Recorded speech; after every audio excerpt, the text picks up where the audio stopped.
Hello student. आज की class में हम बात करेंगे एक रिप्रेजेंटेशन ऑफ एलिमेंट के बारे में। ठीक है, एटॉमिक स्ट्रक्चर हम पढ़ रहे हैं, एटम्स के बारे में हमने जान लिया है। तो एटम्स का रिप्रेजेंटेशन मीन्स कहने का मतलब है कि एटॉमिक नंबर से किससे डिनोट करते हैं, एटॉमिक मास से किससे डिनोट करते हैं, एंड अगर कोई एलिमेंट है तो उस एलिमेंट के कहाँ पे एटॉमिक नंबर लिखे होते हैं और कहाँ पे एटॉमिक मास लिखे रहते हैं, और atomic mass and atomic number में क्या डिफरेंसेस हैं उसके बारे में हम देखेंगे। ठीक है, और कुछ टर्म के बारे में बात करेंगे, आइसोटॉप्स के बारे में, आइसोबार्स के बारे में, आइसोटोन्स क्या होते हैं, आइसोस्टर क्या होते हैं, और उसके बाद आइसो इलेक्ट्रॉन क्या होते हैं, जो बहुत ही इंपॉर्टेंट है आइसो इलेक्ट्रॉनिक। ठीक है, चलो तो सबसे पहले हम बात करते हैं रिप्रेजेंटेशन ऑफ एलिमेंट। तो रिप्रेजेंटेशन ऑफ एलिमेंट देखो कैसे रिप्रेजेंट करते हैं। जैसे कोई भी एलिमेंट मान लो हम एक्स ले लेते हैं, ठीक है, कोई भी एलिमेंट क्या लेते हैं, एक्स ले लेते हैं। तो एक्स जो ऊपर लिखा होता है और यहाँ पे नीचे एक नीचे लिखा रहता है जेड, ये क्या है आपका ए, और दूसरा ये क्या है आपका जेड। तो जेड को बोलते हैं एटॉमिक नंबर।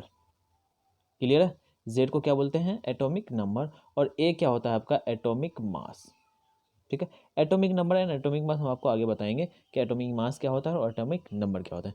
अगर एलिमेंट इस तरह से रिप्रेजेंट किया हो तो आपको समझ में आना चाहिए कि यहाँ ऊपर ए लिखा है तो इसका मतलब एटॉमिक मास होंगे, और जेड नीचे लिखा है तो एटॉमिक नंबर। जैसे मैं एग्जाम्पल ले लेता हूँ सोडियम का। ठीक है, सोडियम यहाँ पे 11 और यहाँ पे क्या है आपका 23। तो इस एलिमेंट में आपको सोडियम में आपको पता होना चाहिए कि 23 जो है आपका क्या है एटॉमिक मास है, और 11 क्या है आपका एटॉमिक नंबर है। क्लियर है।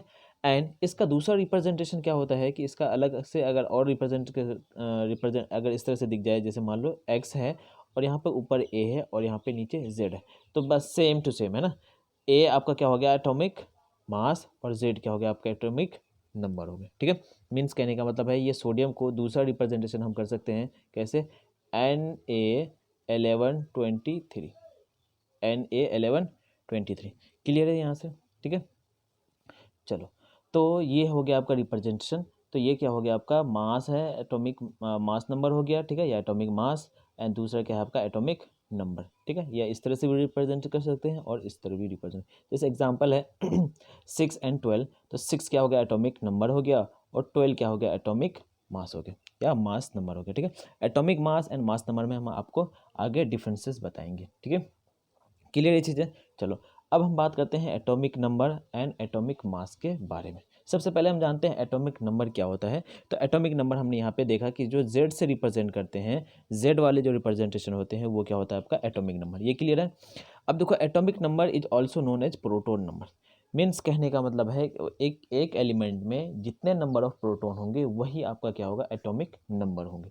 क्लियर है, जिसमें एटॉमिक नंबर क्या है कि atomic number is also known as proton number. तो जैसे एग्जांपल की बात कर लेते हैं, जैसे मान लो यहाँ पे एक एग्जांपल लेते हैं सोडियम। ठीक है, सोडियम में 11 है आपका क्या एटॉमिक नंबर। तो एटॉमिक नंबर 11 है, इसका प्रोटोन नंबर भी क्या होगा आपका 11 ही होगा। ठीक है, एंड इलेक्ट्रॉन भी आपका क्या होगा यहाँ पे 11 ही होगा। तो मीन्स कहने का मतलब ये हुआ कि किसी एलिमेंट में जितने एटॉमिक नंबर होंगे उतने ही प्रोटॉन नंबर होंगे, उतने ही इलेक्ट्रॉन होंगे। अब न्यूट्रॉन कितना होगा वो हम आगे बात करेंगे। तो electron proton and atomic number same होगा, तब सेम होगा जब आपका एलिमेंट क्या होगा उस पर कोई भी चार्जेस नहीं होंगे, ना तो उस पर पॉजिटिव चार्ज होगा और ना ही उस पर नेगेटिव चार्ज होगा। अगर इसमें पॉजिटिव और नेगेटिव चार्ज आएंगे तो उसमें चेंजेस होगा, इलेक्ट्रॉन में चेंजेस होंगे, प्रोटॉन में चेंजेस नहीं होंगे। क्लियर, मैं क्या बोल रहा हूँ कि एटॉमिक नंबर जो होता है कभी भी चेंज नहीं होता है। आगे हम देखेंगे कि एटॉमिक नंबर चेंज नहीं होता मीन्स प्रोटॉन नंबर कभी भी चेंज नहीं होता है। जो भी चेंजेस होते हैं वो किस में चेंज होता है आपका इलेक्ट्रॉन में चेंज होता है ना। एलिमेंट के किस में चेंज होता है, इलेक्ट्रॉन में चेंज होता है। जैसे मैं यहाँ पे एग्जांपल जैसे बात कर लूँ कि जैसे सोडियम प्लस है, सोडियम आपका क्या है एलिमेंट है। जब सोडियम मेटल है, ठीक है, एलिमेंट तो है ही, एलिमेंट में आपका क्या है सोडियम मेटल है। मेटल की टेंडेंसी क्या होती है कि इलेक्ट्रॉन का क्या करना है ट्रांसफर करना, या इलेक्ट्रॉन को लूज करना। तो इलेक्ट्रॉन का लूज करना होता है। क्लियर है, समझ में आ रहा है। मेटल इलेक्ट्रॉन को क्या कर सकता है लूज कर सकता है। तो जैसे मैं अगर सोडियम की बात करूं और सोडियम प्लस की बात करूं, तो सोडियम में कितना है 11 है एटॉमिक नंबर, इसमें भी एटॉमिक नंबर 11 है। लेकिन जब मैं इलेक्ट्रॉन की बात करूंगा तो सोडियम न्यूट्रल की बात करेंगे तो सोडियम में 11 इलेक्ट्रॉन है, लेकिन आपका सोडियम प्लस में इलेक्ट्रॉन जो है कितने इलेक्ट्रॉन है 10 इलेक्ट्रॉन है। क्लियर है। अब क्या हो गया इलेक्ट्रॉन में चेंजेस आ गए।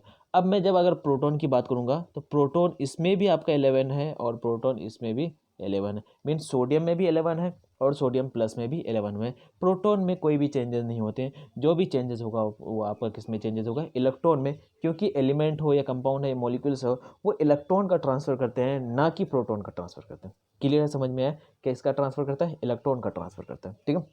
चलो, तो इसलिए जो आपका एटॉमिक नंबर होता है वो जितने उस एलिमेंट का प्रोटॉन नंबर होंगे वही आपका क्या होगा, एटॉमिक नंबर होगा। तो यहाँ से हम बोल सकते हैं कि number of proton equals to atomic number. Clear है ना। एंड अगर वो न्यूट्रल है तो नंबर ऑफ इलेक्ट्रॉन के बराबर भी होगा। क्लियर है।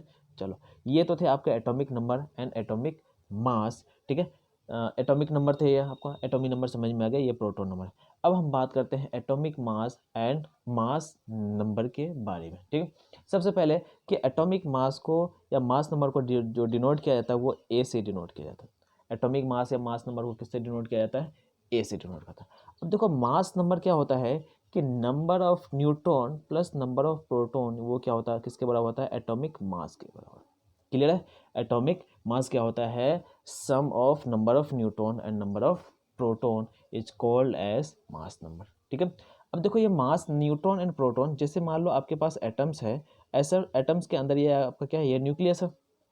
न्यूक्लियस के चारों ओर इलेक्ट्रॉन क्या करते हैं, रिवॉल्व करें। न्यूक्लियस के चारों ओर क्या करें, इलेक्ट्रॉन रिवॉल्व करें। अब देखो इस न्यूक्लियस की बात करते हैं तो न्यूक्लियस में क्या होता है, आपका प्रोटॉन होते हैं एंड क्या होता है, आपका न्यूट्रॉन होता है। तो प्रोटॉन एंड न्यूट्रॉन यही आपका क्या है, मास नंबर, ठीक है। अब देखो mass number and atomic mass में थोड़ा सा डिफरेंसेस, क्या थोड़ा सा डिफरेंसेस है कि जो मास नंबर है वो आपका फ्रैक्शन में कभी भी नहीं होते। मास नंबर हमेशा आपका किस में होता है, आपका होल नंबर में होते हैं। लेकिन एटॉमिक मास आपका क्या होता है कि वो फ्रैक्शंस में भी होते हैं, या मीन्स कहने का मतलब होल नंबर या इंटीजर में आपके, या सीधा एटॉमिक मास किस में हो सकता है, आपका फ्रैक्शन में हो सकता है। क्लियर है। लेकिन मास नंबर कभी भी आपका फ्रैक्शन में नहीं होंगे। न्यूट्रॉन प्लस प्रोटॉन, जो नंबर ऑफ न्यूट्रॉन होगा, जो नंबर ऑफ प्रोटॉन होंगे वो एटॉमिक मास नंबर के बराबर हो जाएगा। अब देखो ये मास नंबर जो है ये किसके है, न्यूक्लियस के बराबर, न्यूक्लियस में है ना। कि अब ये न्यूक्लियस को आप क्या बोल सकते हैं, जिसमें प्रोटॉन एंड न्यूट्रॉन दोनों ही प्रेजेंट है, तो इसको क्या बोलते हैं, न्यूक्लियॉन्स भी बोलते हैं। क्लियर है। इसको क्या बोलते हैं, न्यूक्लियॉन्स भी बोलते हैं। एंड दूसरा चीज़ हमें यहाँ पे एक और बताना है कि जो आपका एलिमेंट है, जो एलिमेंट है उस एलिमेंट का जो मास होता है वो ड्यूटी किसके वजह से होता है, प्रोटॉन एंड न्यूट्रॉन के ही वजह से होता है, इलेक्ट्रॉन के वजह से नहीं होता है। मीन्स इलेक्ट्रॉन का मास कंसिडर नहीं करते हैं, या इलेक्ट्रॉन की वजह से उस एटम का कोई भी मास नहीं होता, एक तरह से नेग्लिजिबल माना जाता है। क्यों, क्योंकि प्रोटॉन का मास जो होता है, प्रोटॉन एंड न्यूट्रॉन का जो मास होता है, इलेक्ट्रॉन का मास बहुत ही as compare to proton and neutron, mass of electron is negligible. Means उसको एक तरह से इलेक्ट्रॉन का मास क्या होता है, नेग्लिजिबल होता है। क्यों, क्योंकि इसका जब मास की बात करेंगे 9.1 इंटू 10⁻³ kg होता है। लेकिन इसका क्या होता है, प्रोटॉन का मास कितना होता है, 1.8 इंटू 10⁻27 के आसपास। मीन्स 10⁵ टाइम्स क्या होता है, आपका ग्रेटर होता है। ठीक है। तो अब यहाँ से 2-3 पॉइंट आपको क्या समझ में आ रहा है कि atomic mass and mass number जो है दोनों ही थोड़ा सा डिफरेंसेस है। क्या डिफरेंसेस है, मास नंबर क्या होता है आपका हमेशा होल नंबर में होते हैं, लेकिन एटॉमिक नंबर जो होता है आपका होल नंबर में नहीं होते। ठीक है। दूसरा चीज़ आपने क्या देखा, न्यूक्लियॉन्स देखा। मीन्स न्यूक्लियॉन्स जहाँ पे आपका प्रोटॉन एंड न्यूट्रॉन्स प्रेजेंट होते हैं वो आपका क्या कहलाता है, न्यूक्लियॉन्स कहलाता है। एंड मीन्स कहने का मतलब है कि मास नंबर इक्वल्स टू क्या होता है, proton and neutron. A equals to क्या हो जाएगा आपका, ए इक्वल्स टू क्या होगा आपका, पी प्लस एन। ठीक है, पी प्लस एन। मीन्स कहने का मतलब है कि अगर आपको एटॉमिक मास पता है या मास नंबर पता है एंड प्रोटॉन पता है तो आप यहाँ से न्यूट्रॉन क्या कर सकते हैं, कैलकुलेट कर सकते हैं। ठीक है। उसके बाद जो है नेक्स्ट पॉइंट हमने देखा कि जो आपका एटम्स में जो आपका मास होता है वो किसकी वजह से होता है, प्रोटॉन एंड न्यूट्रॉन की वजह से होते हैं, इलेक्ट्रॉन की वजह से नहीं होता है। ठीक है। चलो, it is denoted by A. ठीक है। एंड ए इक्वल्स टू क्या हो गया, पी एन प्लस पी। तो proton and neutron are collectively known as nucleons because they are present in nucleus. Nucleus में जो प्रेजेंट होते हैं उसको क्या कहलाता है, न्यूक्लियॉन्स कहलाते हैं।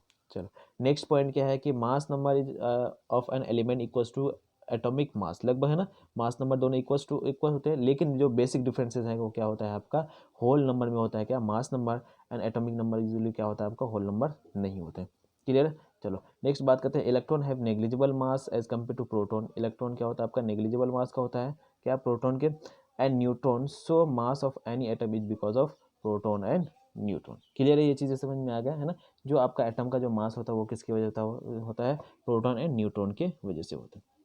चलो अब देखो सम इम्पॉर्टेंट डेफिनेशन में देखते हैं कि सबसे पहला जो डेफिनेशन है आपका क्या है, आज आपका आइसोटॉप्स के बारे में देखेंगे, फिर आइसोबार्स देखेंगे, आइसोडाइफर्स, आइसोस्टर, आइसोइलेक्ट्रॉनिक्स, आइसोन्यूट्रॉनिक, है ना, ये सब सारी बात करेंगे। तो सबसे हम बात करते हैं आइसोटॉप्स के बारे में। ठीक, आइसोटॉप्स क्या होता है कि दो एलिमेंट है, ठीक है, दोनों एलिमेंट या दो एटम्स हैं, उसके बीच में जो आपका नंबर ऑफ इलेक्ट्रॉन क्या होते हैं, सेम होते हैं, या एटॉमिक नंबर सेम होता है। सीधा सिंपल सा क्या होता है, आपका एटॉमिक नंबर सेम होता है, उसको क्या बोलते हैं, आइसोटॉप। जैसे मैं एग्जांपल बात करूं कि कार्बन 12, ठीक है, कार्बन 13 और कार्बन 14, इसका एटॉमिक नंबर 6 है, इसका एटॉमिक नंबर 6 है, इसका एटॉमिक नंबर 6 है। ठीक है, तो हमने क्या बोला कि जिसका एटॉमिक नंबर सेम हो उसको क्या बोलेंगे, आइसोटॉप्स। क्लियर है, जिसका एटॉमिक नंबर क्या हो आपका सेम हो वो क्या होगा, हमके आइसोटॉप्स कहलाएंगे। ठीक है, तो ये जो है C12, C13 एंड C14 ये क्या है आपके आइसोटॉप्स है। ठीक है, अब देखो यहाँ पे इसमें नंबर ऑफ इलेक्ट्रॉन भी निकाल सकते हैं, नंबर ऑफ प्रोटॉन भी निकाल सकते हैं, है ना, नंबर ऑफ न्यूट्रॉन भी निकाल सकते हैं। तो यहाँ से मैं आपको बताऊँ कि नंबर ऑफ इलेक्ट्रॉन कैसे निकालेंगे। देखो जो आपका एटॉमिक नंबर है तो ये 6 हो गया, ये भी 6 हो गया, इसमें भी 6 हो गया। एंड प्रोटॉन अगर निकालना चाहें तो ये भी क्या न्यूट्रल है, तो इलेक्ट्रॉन एंड प्रोटॉन दोनों ही क्या हो जाएंगे आपके सेम हो जाए।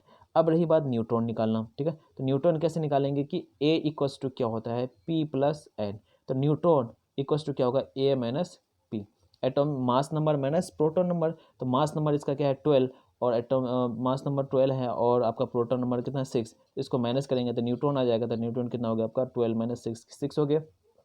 चलो इस वाली की बात करेंगे तो 13 माइनस 6 कितना हो गया आपका 7 एंड 14 माइनस 6 कितना हो गया 8। तो देखो तीनों में ही आपका आइसोटॉप्स में क्या वेरी करेगा, आपका न्यूट्रॉन वेरी करेंगे, बाकी इलेक्ट्रॉन एंड प्रोटॉन आपका क्या होगा सेम होगा। तो इस टाइप के ये छोटे छोटे क्वेश्चंस आपके हो सकते हैं कि इनमें दो एलिमेंट दे देंगे, उनमें से पूछ लेंगे कि किसका जो नंबर ऑफ इलेक्ट्रॉन है, प्रोटॉन, न्यूट्रॉन, वो क्या वेरी करते हैं। क्लियर है, एंड क्या फिक्स रहता है। ठीक है, चलो इसके डेफिनेशन देखिए, isotopes they are atoms of given elements which have the same atomic number but different in mass number. ठीक है, जो एटॉमिक नंबर क्या होता है आपका सेम, लेकिन मास नंबर क्या होगा आपका डिफरेंट होंगे। ठीक है, तो यहाँ से number of proton, electron and neutron तो आपने निकालना सीख ही लिया है। उसके बाद न्यूट्रॉन इक्वल्स टू क्या होगा आपका A माइनस पी, तो यहाँ से A माइनस पी निकाल लीजिए। 16 माइनस 8 कितना हो गया 8, 17 माइनस 8 कितना हो गया 19 और 18 माइनस 8 कितना हो गया आपका 10 हो गया। क्लियर है, तो ये क्या हो गया आपके आइसोटॉप्स हो गए। चलो अब हम बात करते हैं, हाँ एक और एग्जांपल देख लीजिए यहाँ पे, है ना, ये भी बहुत अच्छा एग्जांपल है। देखो क्या है H1, इसको क्या बोलते हैं प्रोटियम, इसको बोलते हैं ड्यूट्रियम और इसको क्या बोलते हैं ट्रिटियम। ठीक है, प्रोटियम, ड्यूट्रियम और ट्रिटियम। इसमें प्रोटॉन नंबर कितना हो गया एटॉमिक नंबर के बराबर 1, इसमें भी 1, इसमें भी 1 हो जाएंगे। ठीक, इलेक्ट्रॉन क्या है आपका 1 1 1 1। क्लियर है, क्योंकि ये आपका न्यूट्रल है तो इलेक्ट्रॉन प्रोटॉन दोनों ही आपके क्या होंगे सेम होंगे। अब देखो इसके मास नंबर कितना है, न्यूट्रॉन निकालना है मास नंबर 1 और आपका प्रोटॉन नंबर भी 1 है, तो यहाँ पे जो न्यूट्रॉन होंगे क्या होगा आपका 0 होगा। तो हीलियम हाइड्रोजन के ही आइसोटॉप्स हैं, तो हाइड्रोजन के प्रोटियम जो ऐसे आइसोटॉप्स हैं जिसमें न्यूट्रॉन आपका क्या होता है 0 होता है। क्या होता है आपका न्यूट्रॉन 0 होते हैं। ठीक है, ड्यूट्रियम में 1 होता है, ट्रिटियम में आपका कितना होता है 2 होता है, क्योंकि ट्रिटियम का आपका एटॉमिक मास या मास नंबर कितना है आपका 3, 3 माइनस 1 कितना होगा आपका 2, 2 माइनस 1 कितना हो गया 1 हो गया। ठीक है, तो आपको ये चीज़ें याद होनी चाहिए कि प्रोटियम का जो होता है, प्रोटियम में कोई भी न्यूट्रॉन प्रेजेंट नहीं होते हैं। क्लियर है, चलो तो ये सब चीज़ें आपने देख ले। यहाँ से एक चीज़ और मुझे आपको बताने हैं, जैसे बात करता हूँ कि एक्स माइनस की बात करते हैं और एक्स प्लस की बात कर लेते हैं। ठीक है, और एक एक्स हो जाएगा। ठीक है, इन तीनों में क्या डिफरेंसेस है, या फिर मैं एक कोई एलिमेंट लेके ही बात कर लेता हूँ, है ना, एलिमेंट ले लेता हूँ। जैसे मान लो बात करता हूँ मैं जैसे क्लोरीन माइनस, क्लोरीन और क्लोरीन किसकी बात करूँ प्लस की बात करें, तीनों बात करते हैं ना, एक माइनस एक प्लस और इसमें। अब देखो क्लोरीन का जो एटॉमिक नंबर होता है वो 17 होता है, क्लोरीन का एटॉमिक नंबर कितना होता है 17। अब देखो प्लस का मतलब ये होता है और निगेटिव मतलब का क्या होता है वो चीज़ मैं दूंगा। प्लस का मतलब होता है कि कोई इलेक्ट्रॉन क्या करता है डोनेट कर देता है, इलेक्ट्रॉन क्या करता है आपका डोनेट। अगर +1 लिखा हुआ तो 1 इलेक्ट्रॉन डोनेट करता है, +2 लिखा रहे तो 2 इलेक्ट्रॉन डोनेट किए, अगर +3 लिखा रहता है तो 3 इलेक्ट्रॉन क्या करते हैं डोनेट करते हैं। एंड इसी में अगर -1 लिखा रहता है तो 1 इलेक्ट्रॉन गेन करता है, अगर -2 लिखा रहे तो 2 इलेक्ट्रॉन क्या करेंगे आपके गेन करें। तो न्यूट्रल में आपका जो एटॉमिक नंबर है 7, है ना। एटॉमिक नंबर तो लगभग क्या होगा, सबका क्या होगा, सेम होगा, लेकिन जब हम इलेक्ट्रॉन कैलकुलेट करने जाएंगे तब वहाँ पे डिफरेंसेस आ जाएंगे, ठीक है। क्या डिफरेंसेस हो गया, जैसे कि इस वाले की बात करो क्लोरीन के में, तो क्लोरीन में जो आपका न्यूट्रल उसमें कोई भी चार्ज नहीं है, तो एटॉमिक नंबर एंड इलेक्ट्रॉन क्या होगा आपका, सेम होगा। दोनों में क्या है, number of electron and atomic number क्या होगा आपका यहाँ पे सेम होगा, क्लियर।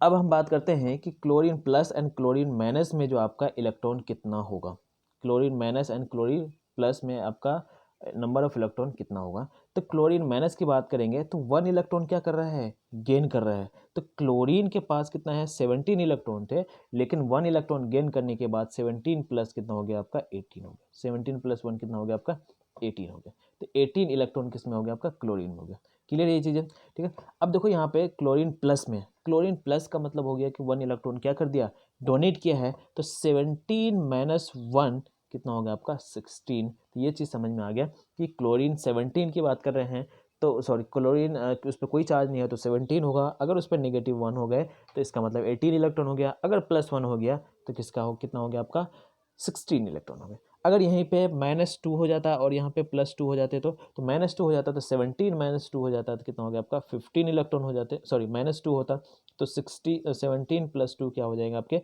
19 होंगे, और 17 - 2 कितना होगा आपका 15 होगा, और ये तो 17 ही रहेगा, क्लियर है। तो जो भी चेंजेस होंगे आपके इलेक्ट्रॉन में चेंजेस होंगे, प्रोटॉन में कोई भी चेंजेस नहीं होगा, मीन्स प्रोटॉन आपका यहाँ भी 17 होगा, यहाँ भी 17 हो गया, यहाँ भी 17 होगा, ठीक है। न्यूट्रॉन में भी कोई चेंजेस नहीं होंगे।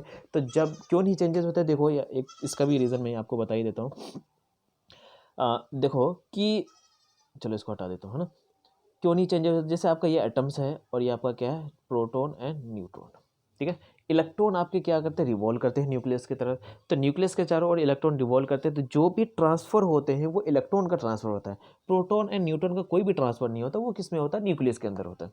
एटम्स के क्या होते हैं आपको, वो न्यूक्लियस के अंदर होता है, तो न्यूक्लियस के अंदर तो वहाँ से आपका इलेक्ट्रॉन प्रोटॉन एंड न्यूट्रॉन का तो ट्रांसफर ही नहीं होता, जो भी चेंजेस होते हैं वो आपका क्या होता है, इलेक्ट्रॉन का ट्रांसफर होता है, इलेक्ट्रॉन का चेंजेस होता है, क्लियर ये चीज़ समझ में आ गई, ठीक है। तो ये हो गया आपका आइसोबार्स हो गया, ठीक। ये आपके आइसोबार्स नहीं, ये आपको तो समझाने के लिए था। अब हम बात करते हैं आइसोबार्स के बारे में। आइसोटॉप्स आपने क्या देखे, जहाँ आपका एटॉमिक नंबर सेम हो और मास नंबर क्या हो, डिफरेंट हो। लेकिन आइसोबार्स क्या होते हैं, जहाँ पे मास नंबर सेम होते हैं लेकिन एटॉमिक नंबर क्या होता है आपका सेम होता है, क्लियर है। एटॉमिक नंबर, एटॉमिक नंबर क्या होता है, सॉरी एटॉमिक नंबर डिफरेंट होते हैं, मास नंबर आपका क्या होता है, सेम होता है। मास नंबर, ठीक है, उसमें क्या होता था आपका एटॉमिक नंबर सेम होता था, मास नंबर डिफरेंट होता है, लेकिन यहाँ पे क्या होगा आपका एटॉमिक नंबर डिफरेंट होंगे, मास नंबर क्या होगा आपका सेम। अगर एटॉमिक नंबर डिफरेंट हो गया तो इसका मतलब हो गया कि वो एलिमेंट क्या होगा, डिफरेंट एलिमेंट होंगे, सेम एलिमेंट नहीं होंगे, ठीक है। Different, the atoms of different atoms, different atom, different but same mass number. यहाँ पे कुछ मिसिंग है, the atoms of different atomic number, है ना, एटॉमिक यहाँ पे लिखना, atomic number, different atomic number, the atoms of different atoms, that is different atomic number, यहाँ पे लिख लो ना, यहाँ पे लिखो different atomic number but same mass number, है ना। different atomic number, यहाँ पे atomic number लिख लो, that is different atomic number but same mass number, ठीक है। तो ये जो हो गया आपका डिफरेंट एटॉमिक नंबर के हो गए और ये मास नंबर सेम हो गया। तो हाइड्रोजन, प्रोटियम, ट्रिटियम की बात करें, है ना, एंड हीलियम 3 की बात करते हैं, तो ये आपका दोनों का मास नंबर सेम है, लेकिन ये दोनों आपका एलिमेंट सेम है, एलिमेंट डिफरेंट है, मीन्स एटॉमिक नंबर क्या है आपका डिफरेंट है। जैसे इस वाले एग्जाम्पल में आर्गन एंड कैल्शियम की बात करें, दोनों अलग अलग एलिमेंट है, दोनों का एटॉमिक नंबर क्या है आपका डिफरेंट है, लेकिन मास नंबर क्या है 40, लगभग 40 के आसपास होता है। तो आर्गन, आर्गन का 39 पॉइंट समथिंग समथिंग होता है, तो लगभग 40 एज्यूम करते हैं आर्गन को। तो लगभग दोनों का, आर्गन एंड कैल्शियम का क्या है आपका एटॉमिक नंबर से मास नंबर क्या है सेम है, तो इसलिए आर्गन एंड कैल्शियम क्या कहलाएगा आपका आइसोबार्स कहलाएंगे, क्लियर है। चलो ये आइसोबार्स देख लिया आपने, फिर हम बात करते हैं आइसोटोन्स के बारे में, ठीक है। आइसोटोन्स या इसको बोलते हैं आइसो न्यूट्रॉनिक, क्या बोलते हैं, आइसो न्यूट्रॉनिक। देखो आइसोटोन्स एंड आइसो न्यूट्रॉनिक क्या होते हैं, जिसमें नंबर ऑफ न्यूट्रॉन सेम होते हैं, क्या होते हैं आपके नंबर ऑफ न्यूट्रॉन सेम होते हैं। तो जहाँ नंबर ऑफ न्यूट्रॉन सेम, ठीक है। तो आइसोटोन्स एंड आइसोन्यूट्रॉनिक क्या होते हैं, जिसमें आपका नंबर ऑफ न्यूट्रॉन क्या हो आपके सेम होते हैं। तो नंबर ऑफ न्यूट्रॉन सेम होते हैं, तो अब हमें आपको क्या निकालना पड़ेगा, नंबर ऑफ न्यूट्रॉन निकालना पड़ेगा, ठीक है। तो जैसे मैं एग्जांपल ले लेता हूँ यहाँ पे, हाई एग्जांपल जैसे यहाँ पे ले लेता हूँ कि 1s3, ठीक है, जैसे हीलियम की बात कर लेते हैं 2, ठीक है। अब देखो न्यूट्रॉन निकालना है, तो न्यूट्रॉन निकालना है तो पी ए माइनस क्या होगा आपका, पी होगा, ए माइनस पी। तो ए माइनस पी क्या है, 3 - 1 कितना होगा आपका, 3 - 1 कितना होगा आपका, 2 होगा, ठीक है। इसमें देखो 4 - 2, 4 - 2 क्या होगा, नंबर ऑफ न्यूट्रॉन क्या होगा आपका 2। तो ऐसे एलिमेंट या ऐसे एटम्स जिसमें आपका नंबर ऑफ न्यूट्रॉन क्या होंगे, सेम होंगे, तो नंबर ऑफ न्यूट्रॉन सेम हुआ तो वो क्या कहलाएगा आपका, आइसोन्यूट्रॉनिक कहलाएंगे या आइसोटोन्स कहलाएंगे। क्लियर है, आइसोटोन्स एंड आइसोन्यूट्रॉनिक क्या होंगे आपके, सेम। आइसोन्यूट्रॉनिक एंड आइसोटोनिक क्या हो जाएंगे, टोन्स क्या हो जाएंगे आपके, जिसमें नंबर ऑफ न्यूट्रॉन क्या होंगे, सेम होंगे। देखो हमने 3 टर्म्स देखे, आप क्या देखा, आइसोटोप्स देखे, आइसोबार्स देखे। आइसोटोप्स में क्या था आपके कि एटॉमिक नंबर सेम थे, आइसोबार्स में क्या था आपका, एटॉमिक मास नंबर सेम थे, लेकिन आइसोटोन्स में क्या आपका नंबर ऑफ न्यूट्रॉन सेम है। क्लियर है, चलो। तो they are the atoms of different element which have same number of neutron, number of neutron क्या होंगे आपके, सेम, तो वो क्या कहलाएंगे आपका, आइसोटोन्स कहलाएंगे। चलो अब हम बात करते हैं आइसोडाइफर्स के बारे में। तो देखो आइसोडाइफर्स क्या होते हैं, जिसमें क्या होंगे आपके कि same difference of neutrons and proton. देखो यहाँ पे एक एक चीज बढ़ते जा रहे हैं, same differences of neutron and proton. अगर डिफरेंस किसका, न्यूट्रॉन एंड प्रोटॉन का डिफरेंस अगर सेम हो गए तो वो आइसोडाइफर्स कहलाएंगे। क्लियर है, आइसोटोन्स में क्या था, नंबर ऑफ न्यूट्रॉन सेम होना चाहिए, लेकिन आइसोडाइफर्स में क्या है आपका कि न्यूट्रॉन भी निकालना पड़ेगा और प्रोटॉन भी निकालना पड़ेगा। न्यूट्रॉन एंड प्रोटॉन के डिफरेंसेस जो होंगे अगर वो सेम हो गए तो वो क्या कहलाएंगे आपके, आइसोडाइफर्स कहलाएंगे। तो क्या हो गया, बोरोन, जैसे एग्जांपल ले लेता हूँ, बोरोन 5 11 5, उसके बाद कार्बन 13 6, ठीक है। तो पहले प्रोटॉन तो आपको पता है, इसमें प्रोटॉन कितना होगा, 5 होंगे, इसमें प्रोटॉन कितना होगा, 6 हो गए, ठीक है। न्यूट्रॉन भी निकाल लो तो न्यूट्रॉन क्या होगा, 11 - 5 क्या होगा, 6 हो गया, एंड यहाँ 13 - 6 कितना हो गया, 7 हो गया। तो यहाँ पे आपने दोनों ही चीज़ निकाल लिए, क्या निकाल लिए, आपका प्रोटॉन निकाल लिए, आपका ये क्या होगा, आपका न्यूट्रॉन हो गया। तो बताओ कि न्यूट्रॉन एंड प्रोटॉन का डिफरेंसेस कितना है, 6 - 5 1 हो गए, 7 - 6 कितना हो गया आपका, 1 हो गया। तो ये आपका दोनों का जो डिफरेंसेस है प्रोटॉन न्यूट्रॉन का सेम है, तो क्या कहलाएगा, ये आपका आइसोडाइफर्स कहलाएंगे। क्लियर है, चलो।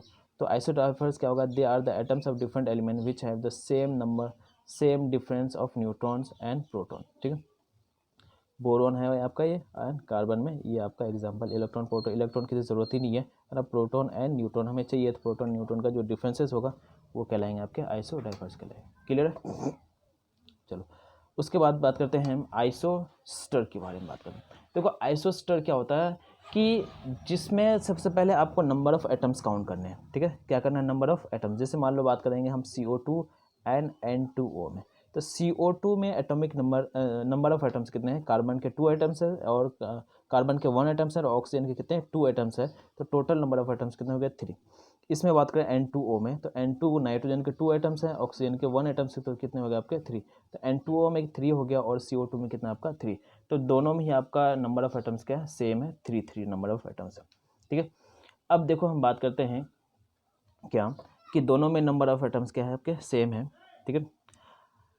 अब यहाँ पे दूसरा हमें देखना है कि electron, number of atom same है, तो इसका मतलब हम आगे जाएंगे। तो अब इन दोनों में देखो कि नंबर ऑफ इलेक्ट्रॉन सेम है, मीन्स आइसोस्टर वो स्पेसिस कहलाते हैं जिसमें नंबर ऑफ एटम भी सेम होना चाहिए और नंबर ऑफ इलेक्ट्रॉन भी सेम होना चाहिए, तभी वो आपका आइसोस्टर कहलाए। अगर नंबर ऑफ इलेक्ट्रॉन सेम है and number of electron same है, नंबर ऑफ एटम सेम नहीं है, तो वो आइसोस्टर नहीं कहलाएंगे, ठीक है। तो नंबर ऑफ एटम्स, ये तो आपका एटम्स क्या आपका सेम हो गए। अब इलेक्ट्रॉन की बात करते हैं, तो इलेक्ट्रॉन, कार्बन का एक इलेक्ट्रॉन कितना है 12, एंड ऑक्सीजन का कितना होता है, कार्बन का होता है 6, ठीक है। कार्बन का एटॉमिक नंबर 6 होता है, तो इलेक्ट्रॉन भी कितना होगा 6, एंड ऑक्सीजन का जो होता है वो 8 होते हैं, तो 8, और यहाँ पे कितना एटम्स है 2, तो 8 × 2 कितना होगा 16, तो 16 + 2 6 कितना हो गया आपका 22 इलेक्ट्रॉन। तो CO2 में आपका कितना इलेक्ट्रॉन होगा 22। उसी तरह से N2O की बात करते हैं, तो नाइट्रोजन में कितना होता है 7 इलेक्ट्रॉन, तो 2 इलेक्ट्रॉन है, तो 2 एटम्स है, तो कितना होगा 7 × 2 14 + 8, ऑक्सीजन का नंबर, एटॉमिक नंबर कितना हो 8, तो 14 + 8 कितना होगा 22। क्लियर है, तो दोनों में ही आपका क्या है 22, तो ये आपके आइसोस्टर कहलाएंगे। तो आइसोस्टर कौन से स्पीसीज कहलाते हैं, जिसमें नंबर ऑफ एटम सेम हो as well as number of electron भी क्या हो आपका सेम हो, तो ऐसे वाले स्पीसीज क्या कहलाते हैं, आइसोस्टर कहलाते हैं। तो they are the molecules which have same number of atoms and electrons are called isosters. CO2 and N2O are isosters. Clear है, ठीक है। तो नंबर ऑफ एटम दोनों में ही आपका सेम है, और इलेक्ट्रॉन कैलकुलेट करना, यहाँ 22 इलेक्ट्रॉन, यहाँ भी 22 इलेक्ट्रॉन हो गए, ये आइसोस्टर कहलाएंगे, ठीक है। चलो अब हम बात करते हैं आइसो इलेक्ट्रॉनिक। इसमें यहाँ पे बहुत बहुत स्टार मार्क लगा लेना, ये बहुत बहुत इंपॉर्टेंट है क्योंकि ये बहुत बार मेडिकल में आ चुके हैं क्वेश्चन, ठीक है। तो आइसो इलेक्ट्रॉनिक्स क्या हो सकते हैं कि आपका एटम्स भी हो सकता है, मोलिक्यूल्स भी हो सकता है, और वो क्या हो सकता है, आयंस भी हो सकता है। क्लियर है? तो एटम्स भी हो सकते हैं, मोलिक्यूल्स भी हो सकता है, और क्या हो सकता है आपका आयंस भी हो सकते हैं, ठीक है। तो क्या हो सकता है कि iso electronic, iso electronic, electronic means number of electron, iso electronic, देखो इलेक्ट्रॉनिक, इलेक्ट्रॉनिक में इलेक्ट्रॉन है ना, तो ऐसे स्पेसिस जिसमें आपका क्या हो, नंबर ऑफ इलेक्ट्रॉन सेम हो, और कुछ भी आपको नहीं देखना, अगर नंबर ऑफ इलेक्ट्रॉन सेम हुए इसका मतलब वो क्या होगा, आपका आइसो इलेक्ट्रॉनिक स्पेसिस होगा। जैसे बात करो Cl माइनस की बात करूँ और आर्गन की बात करूँ, तो क्लोरीन का जो है आपका एटॉमिक नंबर 17, और यहाँ पर निगेटिव चार्ज है तो कितना हो गया आपका, एक इलेक्ट्रॉन का गेन किया तो 17 + 1 कितना होगा आपका 18 होगा। क्लियर है? आर्गन की बात करो तो आर्गन कितने हैं, आर्गन का एटॉमिक नंबर कितना है आपका 18। क्लियर है? तो दोनों में नंबर ऑफ इलेक्ट्रॉन 18 हो गया, तो इसका मतलब क्लोरीन एंड आर्गन दोनों ही आपका क्या कहलाएगा, आइसो इलेक्ट्रॉनिक स्पेसीज कहलाएंगे। क्लियर है? समझ में आ गया? चलो, तो हमने क्या क्या बात किया, आइसोटॉप्स के बारे में बात कर लिया, आइसो बार्स के बारे में बात किया, आइसोटोन्स के बारे में बात किया, आइसोडाइफर्स के बारे में, आइसोस्टर के बारे में, और आइसो इलेक्ट्रॉनिक के बारे में, ठीक है। तो ये सारी चीज़ें आपको याद रखने हैं कि किस में क्या होता है, ठीक है, आइसो इलेक्ट्रॉनिक, ठीक है। देखो, ठीक है, ये चीज़ एटम्स और they are the atoms, molecules और ions which have same number of electron, ठीक है। ये क्लोरीन का मैंने आपको क्लोरीन आर्गन का एग्जांपल ले लिया था, और ये H2O NH3 का, ये दोनों आपका क्या है, मॉलिक्यूल्स हैं, ठीक है। इन मॉलिक्यूल्स के नंबर ऑफ इलेक्ट्रॉन क्या है, 10 इलेक्ट्रॉन, इसमें भी 10 इलेक्ट्रॉन, ये दोनों क्या कहलाएंगे आपका आइसो इलेक्ट्रॉनिक स्पेसीज कहलाएंगे। क्लियर है? चलो, अब हम नेक्स्ट क्लास में बात करेंगे, आज के लिए इतना ही रखते हैं, ठीक है। Thank you.